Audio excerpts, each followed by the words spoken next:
말씀을 전하겠습니다. 오늘 저희들에게 주신 하나님의 말씀은 여호수아 13장 15절에서 33절까지의 말씀입니다. 저 여러분이 한 절씩 교독하시겠습니다.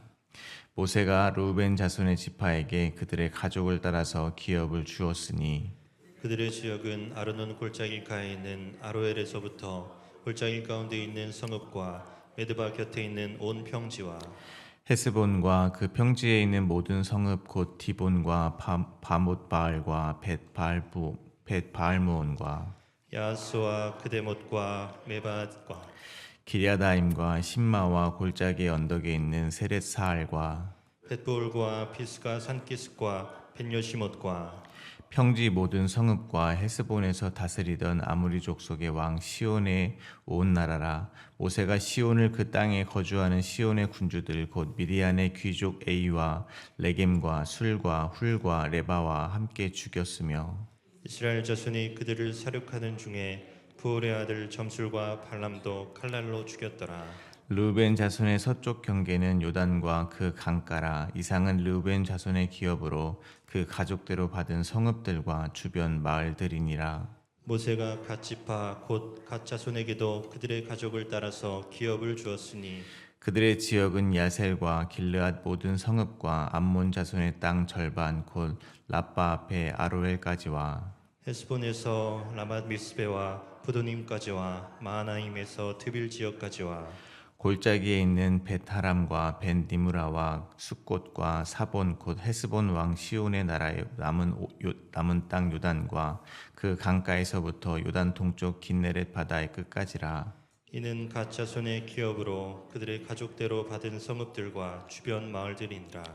모세가 므낫세 반 지파에게 기업을 주었으되 므낫세 자손의 반 지파에게 그들의 가족대로 주었으니 그 지역은 마하나임에서부터 온 바산 곧 바산 왕 옥의 온 나라와 바산에 있는 야일의 모든 고을 60성읍과 길르앗 절반과 바사낫 옥의 나라 성읍 아스다롯과 에드레이라. 이는 므낫세의 아들 마길의 자손에게 돌린 것이니 곧 마길 자손의 절반이 그들의 가족대로 받으니라. 요단 동쪽 여리고 맞은편 모압 평지에서 모세가 분배한 기업이 이러하여도 함께 읽겠습니다. 오직 레위 지파에게는 모세가 기업을 주지 아니하였으니 이는 그들에게 말씀하신 것과 같이 이스라엘의 하나님 여호와께서 그들의 기업이 되심이었더라. 아멘. 여호와 하나님께서는 여호수아가 나이가 많아 늙음에 가나안 땅에 아직 얻어야 하는 땅이 많이 남아 있음에도 요단 동쪽 땅을 이미 분배받은 르우벤, 갓, 므낫세 반지파와 레위 지파를 제외한 나머지를 아홉 지파와 므낫세 반 지파에게 하나님께서 명령하신 대로 분배하여 기업이 되게 하라 명령하셨습니다. 그리고 아직 가나안 땅에 거주하는 가나안 족속들은 하나님께서 모두 쫓아내 주실 것이라고 약속해 주셨습니다. 오늘 본문은 모세가 분배해 준 르우벤 지파와 갓 지파와 동쪽 므낫세 반 지파가 기업으로 받은 땅에 대하여 기록하고 있습니다. 오늘 본문은 크게 세 부분으로 나누어 묵상하겠습니다. 첫 번째 부분입니다. 15절부터 23절입니다. 르우벤 지파의 기업입니다. 두 번째 부분입니다. 24절부터 28절입니다. 갓 지파의 기업입니다. 세 번째 부분입니다. 29절부터 33절입니다. 동쪽 므낫세 반 지파의 기업입니다. 먼저 첫 번째 부분입니다. 15절입니다. 모세가 르우벤 자손의 지파에게 그들의 가족을 따라서 기업을 주었으니 요단 동쪽 땅은 모세가 다스리던 시절 모세를 통하여 하나님께서 기업으로 주신 것입니다. 주목할 만한 것은 르우벤 지파뿐 아니라 갓 지파와 므낫세 반 지파의 기업이 소개되는 오늘 본문은 모두 그들의 가족을 따라 기업을 주었다는 말로 시작하고 있다는 것입니다. 여기서 가족이라고 쓰인 단어는 한 집에 사는 한 가족이라는 좁은 의미보다 더 큰 의미로서 시족 일가라는 의미를 가지고 있다고 합니다. 민수기 26장에서는 하나님께서 약속의 땅을 분배할 때 이렇게 하라라고 말씀하셨습니다. 민수기 26장 53절과 54절입니다. 이 명수대로 땅을 나눠 주어 기업을 삼게 하라. 수가 많은 자에게는 기업을 많이 줄 것이요 수가 적은 자에게는 기업을 적게 줄 것이니 그들이 계수된 수대로 각기 기업을 주되. 하나님께서는 모세에게 말씀하시기를 각 지파를 계수하고 그 명수대로 수가 많으면 많이 주고 수가 적으면 적게 주라고 말씀하신 것입니다. 그러므로 오늘 본문의 가족을 따라서 기업을 주었다는 것은 그 일가의 수가 얼마나 되는지에 따라 기업으로 주었다는 말이 되는 것입니다. 이것은 반대로 말하면 그 일가가 이 가나안 정복 전쟁에 얼마나 많은 기여를 했는가와 같은 포상의 개념이 완전히 배제된다는 것입니다. 이를 통하여 깨달을 수 있는 것은 하나님의 나라는 공평한 나라라는 것입니다. 이 세상의 나라는 성과에 따른 분배의 차등이 분명히 존재하게 됩니다. 전쟁으로 지면 더 열심히 싸우고 전쟁에 많은 기여를 한 사람이 더 많은 땅을 얻는 것이 세상적으로 볼 때 공평한 것입니다. 그러나 하나님 나라의 기업 분배 방식은 전혀 다르다는 것입니다. 그 수요에 따라서 분배합니다. 그러한 방법에는 결국 모든 사람에게 공평하게 기업을 주겠다는 하나님의 뜻이 담겨 있는 것입니다. 더 열심히 한 사람도 덜 열심히 한 사람도 자기의 공로나 과실에 따라 차등으로 기업을 분배받지 않는다는 것입니다. 사무엘상 30장에는 같은 맥락의 다윗의 일화가 있습니다. 다윗은 사울을 피해서 적국인 블레셋 땅에 살고 있었습니다. 블레셋 왕 아기스는 블레셋과 이스라엘의 전투에 참전한 다윗과 그 일행을 그들이 거주하고 있던 시글락으로 돌려보냈습니다. 왜냐하면 다윗이 블레셋을 배신할까 봐 의심했던 다윗 블레셋의 수령들이 있었기 때문입니다. 그래서 다윗은 일행들을 이끌고 거주지인 시글락으로 돌아왔습니다. 그런데 돌아와 보니 남자들이 모두 전쟁에 동원된 틈을 타서 주변의 아말렉 군대가 시글락을 공격한 것입니다. 마을을 불살랐고 아내들과 자녀들을 모두 사로잡아 갔습니다. 이에 다윗은 여호와께 물었고 여호와 하나님은 다윗에게 다음과 같은 답을 해주셨습니다. 사무엘상 30장 8절입니다. 다윗이 여호와께 묻자와 이르되 내가 이 군대를 추격하면 따라잡겠나이까 하니 여호와께서 그에게 대답하시되 그를 쫓아가라 내가 반드시 도로 찾으리라. 하나님은 다윗에게 아말렉 군대를 추격하고 반드시 그들의 아내들과 자녀들을 모두 되찾아오게 될 것이라고 약속해 주셨습니다. 다윗은 하나님의 말씀을 의지하여 600명의 사람들을 이끌고 아말렉 군대를 뒤쫓아갔습니다. 그런데 일행이 부솔 시내를 건널 때 문제가 발생했습니다. 일행 중에 200명이나 되는 사람들이 부솔 시내를 건너지 못하겠다고 하는 것입니다. 왜냐하면 그들은 전장에서 막 돌아와서 피곤했기 때문입니다. 이러한 상황 가운데 다윗은 아주 의외의 리더십을 보여주었습니다. 보통의 리더라면 하나님께서 분명한 비전과 약속을 주셨으니 조금만 힘들더라도 다시 힘을 내봅시다 하며 그들을 독려했을 것입니다. 그런데 다윗은 그들을 부솔 시내에서 그대로 머물게 한 것입니다. 왜냐하면 다윗은 하나님의 약속은 하나님이 스스로 지키는 것임을 믿었기 때문입니다. 600명이 가든지 400명이 가든지 사람의 힘과 능력으로 하나님의 약속을 성취하는 것이 아니라는 것을 고백한 것입니다. 오직 하나님의 능력으로 하나님의 약속이 성취되었다는 것을 믿었기에 지친 자들을 정죄하거나 억지로 끌고 가지 않고 그 자리에서 쉴 수 있게 배려를 할 수 있었던 것입니다. 그리고 다윗은 나머지 400명의 사람들만 거느리고 아말렉 군대를 뒤쫓아 잃었던 모든 것을 되찾아왔습니다. 이후 다윗은 아말렉으로부터 되찾아온 것들을 사람들에게 다시 나누어 주었습니다. 그런데 다윗은 아말렉으로부터 되찾아온 것들을 부솔 시내를 건너지 못하고 머물렀던 그 200명에게도 동일하게 나누어 주었습니다. 당연히 다윗의 이러한 행동에 사람들은 불평이 생겼습니다. 그들은 다윗에게 말하기를 부솔 시내를 건너지 못하고 머무르는 바람에 실제 아말렉과의 전투에 참여하지 않았던 200명의 사내들에게는 전리품은 주지 말자고 했습니다.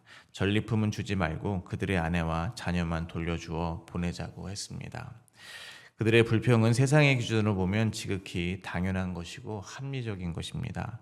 그런데 다윗은 다른 기준을 이야기합니다. 사무엘상 30장 23절과 24절입니다. 다윗이 이르되 나의 형제들아 여호와께서 우리를 보호하시고 우리를 치러 온 그 군대를 우리 손에 넘기셨은즉 그가 우리에게 주신 것을 너희가 이같이 못하리라. 이 일에 누가 너희에게 듣겠느냐? 전장에 내려갔던 자의 분깃이나 소유물 곁에 머물렀던 자의 분깃이나 동일할지니 같이 분배할 것이니라 하고. 다윗이 얻은 그 승리는 온전히 하나님의 은혜의 결과였다라고 다윗은 고백하고 있는 것입니다. 하나님께서 승리하신 것이지 다윗과 그 일행이 싸움을 잘해서 얻은 승리가 아니라는 것입니다. 그러므로 전투에 참여한 사람이나 피곤해서 부술강가에 머물러 있던 사람이나 동일하게 분깃을 나눠야 한다는 것입니다. 이와 마찬가지로 이스라엘 지파의 가족을 따라서 기업을 분배를 한다는 것은 가나안 정복 전쟁은 모두 하나님의 전쟁이었음을 고백하는 것입니다. 그래서 가나안 정복 전쟁에 많은 기여를 했든지 아니면 머물러 쉬고 있었든지 상관없이 모두 동일하게 기업을 분배받는 것입니다. 이것이 하나님이 다스리시고 이끄시는 하나님 나라의 분배 방식입니다. 동시에 그 땅의 주인이 하나님이라는 분명한 고백이기도 합니다. 주인이 주는 대로 받는 겁니다. 마치 마태복음 20장에 나오는 포도원 품꾼과 같습니다. 아침에 부름을 받았던 저녁에 늦게 부름을 받았던 품꾼은 주인이 약속한 것을 주는 대로 받는 것이 공평한 것입니다. 억울할 것이 하나도 없는 것입니다. 그러므로 하나님의 나라는 성도인 저희가 모두 공평하게 기업을 얻는 나라인 것입니다. 그 말은 그 누구도 하나님 나라를 취하는데 즉 구원을 받는 데 있어서 자기의 공로가 없다는 것입니다. 그럼 누구의 공로만 있겠습니까? 바로 저희의 죄를 위하여 십자가 지신 예수 그리스도의 공로만 있는 것입니다. 그러므로 저희 같은 성도가 얻을 진정한 기업은 바로 예수 그리스도 한 분뿐입니다. 그리고 그 기업은 누구에게나 충만하게 주어졌습니다. 부족한 사람이 없는 것입니다. 따라서 이 땅에 하나님 나라의 모형으로 주어진 교회 안에서 저희 같은 성도들이 배워야 하는 것은 오직 하나님의 은혜인 것입니다. 은혜는 다시 말씀드리지만 충만입니다. 충만이라는 것은 특징이 있습니다. 모두가 충만하기 때문에 시기와 질투가 있을 수 없다는 것입니다. 그런데 교회 안에 시기와 질투가 존재하고 공로의 크기를 재고 있다면 그곳은 하나님의 은혜를 잃어버린 곳이 되는 것입니다. 그것은 성도가 받은 십자가의 은혜를 잃어버리고 내 공로, 내 열심으로 신앙생활을 하고 있다는 증거가 되는 것입니다. 그러므로 저희가 신앙생활을 할 때 이 하나님 나라의 삶의 원리, 이 은혜의 원리를 잊지 않게 되기를 간절히 바랍니다. 세상에서 말하는 공평의 원리가 아니라 하나님 나라의 공평의 원리, 아무리 나누어 주어도 모두가 충족하는 이 은혜의 원리로 신앙생활하게 되시기를 간절히 바랍니다. 이어서 16절부터 23절은 르우벤 지파의 기업의 경계에 대해서 자세하게 기록하고 있습니다. 그 중에 주목할 만한 것은 22절입니다. 이스라엘 자손이 그들을 사륙하는 중에 부올의 아들 점술과 발람도 칼날로 죽였더라. 발람은 발락 왕의 요청으로 이스라엘을 저주하려고 했던 점술가입니다. 그러나 민수기 22장의 기록에 의하면 발람에게 하나님께서 임하셔서 이스라엘을 저주하지 말고 오히려 축복하라 말씀하십니다. 그러나 그에게 하나님의 신이 임하였고 그가 하나님의 뜻을 전달하는 자로 쓰임받았다 할지라도 그는 구원받지 못하고 이스라엘 자손이 사륙하는 중에 죽임을 당하게 되었다는 것입니다. 심지어 발람은 하나님은 사람이 아니시니 거짓말을 하지 않으시고 인생이 아니시니 후회가 없으시다. 그러므로 어찌 말씀하신 바를 행하지 않을 수 있는가 하며 하나님께 대한 정확한 고백을 하기도 했습니다.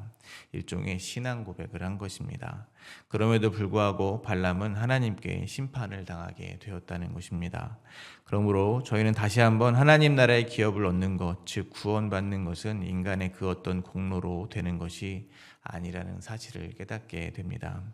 다시 말씀드리지만 아무리 하나님의 신이 임했고 이스라엘 민족을 축복하는 일에 쓰임받았다 할지라도 또 하나님에 대해 올바른 고백을 했을지라도 그것이 구원의 근거가 될 수는 없다는 것입니다. 왜냐하면 그러한 고백을 한 것을 기준으로 구원이 된다고 하면 그 역시 일종의 행위로 인한 구원이 되어버리기 때문입니다. 그러나 그 어떤 행위도 저희를 구원하지 못합니다. 그 어떤 지식도 저희를 구원하지 못합니다. 구원은 오직 하나님의 주권에 달려 있는 것입니다. 그래서 면밀히 따지면 나의 행위나 자격을 근거로 당연히 구원받을 것이라고 스스로 확신할 수 있는 사람은 이 세상에 아무도 없는 것입니다. 예수님께서 비유로 말씀하신 양과 염소의 비유에서도 알 수 있듯이 우리가 공로로 믿고 확신했다 한들 하나님께서 나는 도대체 너희를 알지 못한다 말씀하신다면 우리는 할 말이 없는 것입니다. 이해가 되지 않아도 저희는 어쩔 수가 없습니다. 하나님은 저희 같은 피조물이 상상할 수 있는 분이 아니라는 것을 잊지 마시기 바랍니다. 하나님의 크고 놀라우신 지혜는 저희가 감히 포착할 수 없는 것임을 잊지 마시기를 바랍니다. 오직 저희가 할 수 있는 것은 그런 크신 하나님께서 죄인들을 구원하시기로 작정하시고 독생자를 십자가에 죽이셔서 영생을 주신 것에 대한 한없는 감사와 찬송임을 잊지 마시기 바랍니다. 저희는 오히려 신앙이 깊어지면 깊어질수록 저희의 구원과 상관없이 주님 자체를 사랑하는 신앙으로 나아가야 함을 기억하시기 바랍니다. 두 번째 부분입니다. 24절부터 28절입니다. 모세가 갓 지파 곧 갓 자손에게도 그들의 가족을 따라서 기업을 주었으니 그들의 지역은 야셀과 길르앗 모든 성읍과 암몬 자손의 땅 절반 곧 라빠 앞에 아루엘까지와 헤스본에서 라맛 미스베와 부도님까지와 마하나임에서 드빌 지역까지와 골짜기에 있는 벳하람과 벳니무라와 숫곳과 사본 곧 헤스본 왕 시온의 나라의 남은 땅 요단과 그 강가에서 요단 동쪽 긴네렛 바다의 끝까지라. 이는 갓 자손의 기업으로 그들의 가족대로 받은 성읍들과 주변 마을들이니라. 갓 지파에게 분배된 땅의 경계에 대해서 말씀하고 계십니다. 지도로 보면 모세가 정복한 요단 동편 땅 중에 가장 아래쪽이 르우벤 지파의 땅이고 가장 위쪽이 므낫세 반 지파의 땅이며 그 가운데 중간이 바로 갓 지파에게 분배된 땅입니다. 이처럼 분배된 땅에는 분명 경계가 있다는 것입니다. 방금 읽어드린 본문에서도 분명 어디서부터 어디까지라는 땅의 경계가 주어져 있습니다. 이를 통해서 저희는 또한 믿음의 공동체를 바라보게 됩니다. 각자의 영역이 존재한다는 것입니다. 고린도전서 12장 27절부터 31절입니다.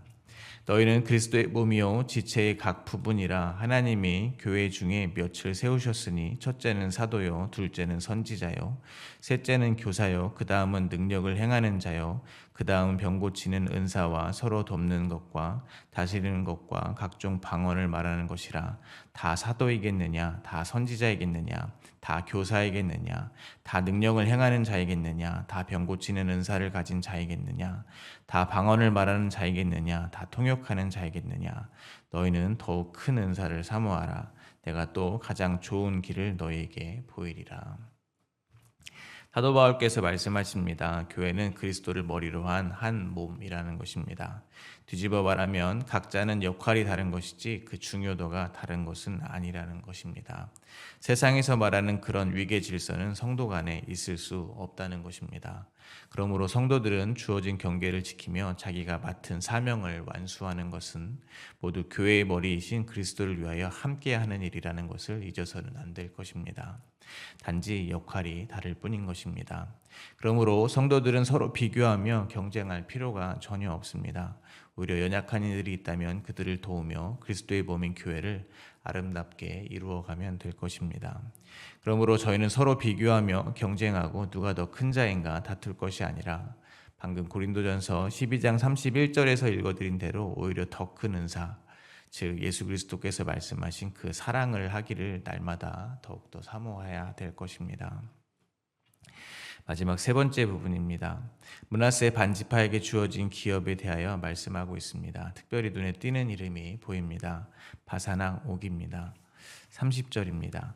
그 지역은 마하나임에서부터 온 바산 곧 바산왕 옥의 나라와 바산에 있는 야일의 모든 고을 60성읍과 요단 동평 땅에는 아주 유명한 왕이 2명 등장합니다. 바로 헤스본 왕 시온과 바산 왕 옥입니다. 신명기에서는 이들에 대해서 다음과 같이 말씀합니다. 신명기 3장 21절과 22절입니다. 그때 내가 여호수아에게 명령하여 이르기를 너희의 하나님 여호와께서 이 두 왕에게 행하신 모든 일을 내 눈으로 보았거니와 내가 가는 모든 나라에서도 여호와께서 이와 같이 행하시리니 너희는 그들을 두려워하지 말라. 너희의 하나님 여호와께서 친히 너희를 위하여 싸우시리라 하였노라.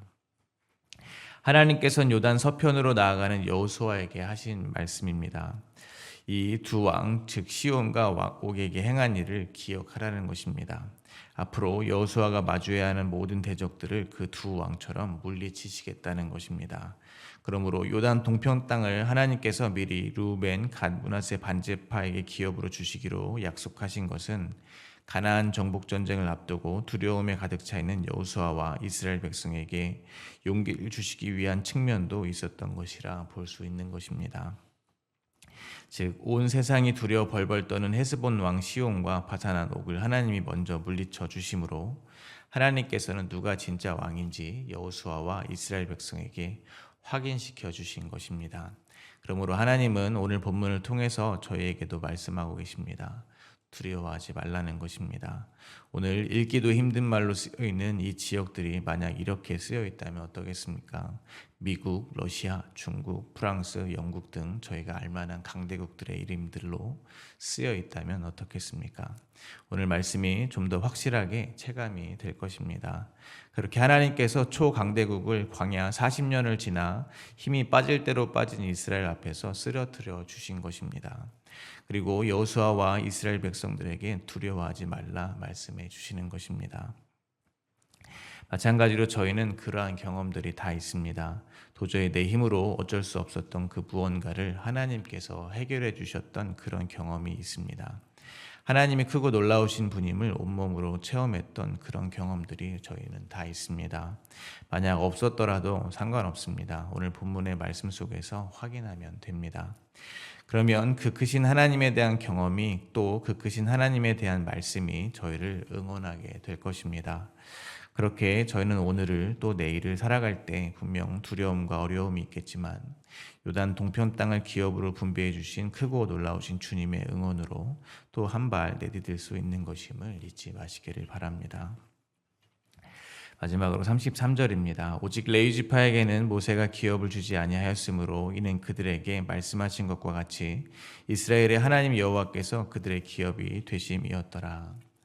오늘 본문도 레위 지파의 이야기로 끝이 나고 있습니다. 다시 말씀드리지만 레위 지파의 기업은 땅이 아니라 바로 여호와 하나님이 그들의 기업이라는 것입니다. 레위 지파는 각 지파에서 드려야 하는 장자들을 대신하여 구별된 지파입니다. 그렇게 레위 지파는 이스라엘 가운데 하나님께 특별히 구별된 제사장 지파였습니다. 그들이 기업을 받지 않음으로써 오히려 하나님 자체가 이스라엘의 기업임을 보여주는 표징이 된 것입니다. 그리고 오늘날 저희 같은 모든 성도들은 예수 그리스도 안에서 영적 이스라엘로 구별된 하나님께 속한 제사장적 사명을 감당하는 사람들입니다. 따라서 저희의 유일한 기업도 역시 여호와 하나님입니다. 하나님이 이 세상에서 얻게 해주시는 어떤 풍요로움 같은 것이 아니라는 것입니다. 언제나 우리와 함께 하시는 예수 그리스도께서 우리의 진정한 기업이라는 것을 잊지 마시기를 바랍니다. 그리고 예수님은 지금도 우리 하나님 아버지 우편에서 우리를 위하여 중보하고 응원하고 계심을 믿으시기 바랍니다. 그 응원의 말씀을 들려드리며 오늘 말씀을 맺도록 하겠습니다. 요한복음 16장 33절입니다. 이것을 너희에게 이르는 것은 너희로 내 안에서 평안을 누리게 하려 함이라. 세상에서는 너희가 환난을 당하나 담대하라. 내가 세상을 이기었노라. 아멘. 오늘 주신 말씀을 생각하며 함께 기도하시겠습니다.